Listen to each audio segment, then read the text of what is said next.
재앙과 같은 죄의 유혹을 대면할 때 어떤 반응들이 있을 수 있습니까? 본절 말씀에 두 반응이 소개되고 대조되고 있습니다.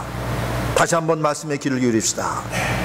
슬기로운 자는 재앙을 보면 숨어 피하여도 어리석은 자들은 나아가다가 해를 받느니라. 허리케인 아이린이 자기 지역을 강타한 위험을 경고받은 어떤 이들 중에 그 지역으로부터 다른 지역으로 피신하는 반응을 보인 사람들이 참 많았습니다. 그래서 지금 몇만 명이 다른 지역으로 아예 피신을 해버렸어요. 그러나 혹 어떤 이들은 내가 가긴 어딜 가? 그냥 여기 있을래? 그냥 그 장소에 그대로 남아있는 반응을 보인 사람들도 없지 않아 있습니다. 이같이 죄에 대하여, 죄의 유혹에 대하여 사람들이 두 가지 반응을 보인다는 것입니다.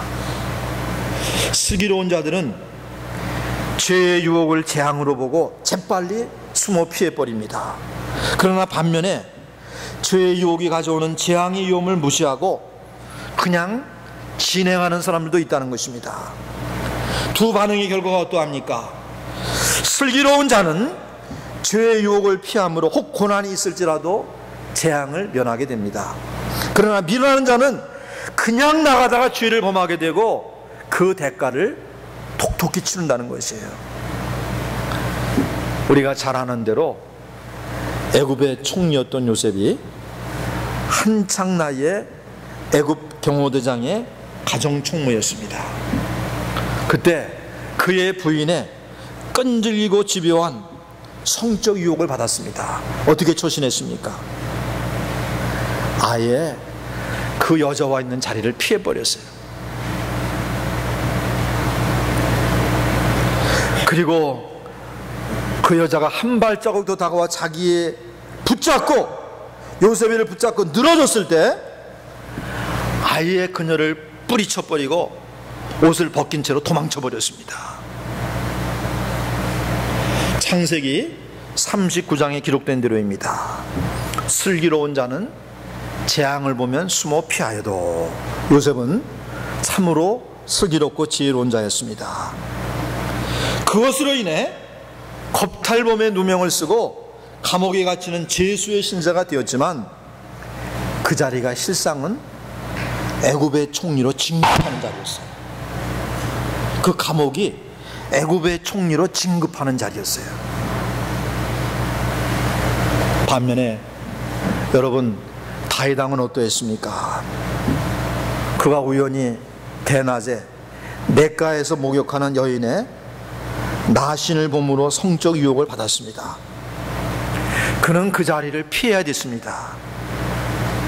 그는 참으로 하나님의 은혜를 많이 받은 사람이었기 때문에 그 자리를 피해버렸어야 됐어요. 그 여인을 풍기물난 채로 다스려 징계를 내리든지 경고를 주든지 해야 됐습니다. 그러나 그 자리에서 계속 그대로 지켜보다가 간음죄에 빠지고 말았어요. 급기야는 그녀의 남편 우리아를 전투의 최전선에 배치하여 죽게 만드는 살인 교사죄까지 범하고 말았습니다. 다윗은 참으로 어리석게 행동한 것입니다.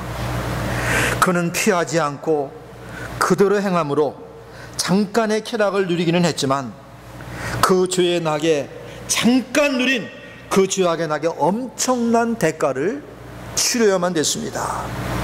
살인죄에 빠졌습니다.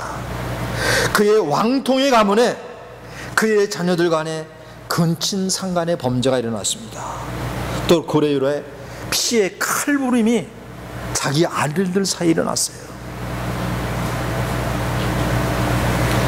사무엘하 12장서부터 14장까지 이 사건이 기록되어 있습니다. 그 자리에 있으므로, 재앙을 보면 숨어 피해야 되는데 그 자리에 있으므로 드디어는 남의 아내를 범하게 되고 그것을 또 숨기기에 그 남편을 죽게 만드는 죄에 빠지게 되고, 그로 말미암아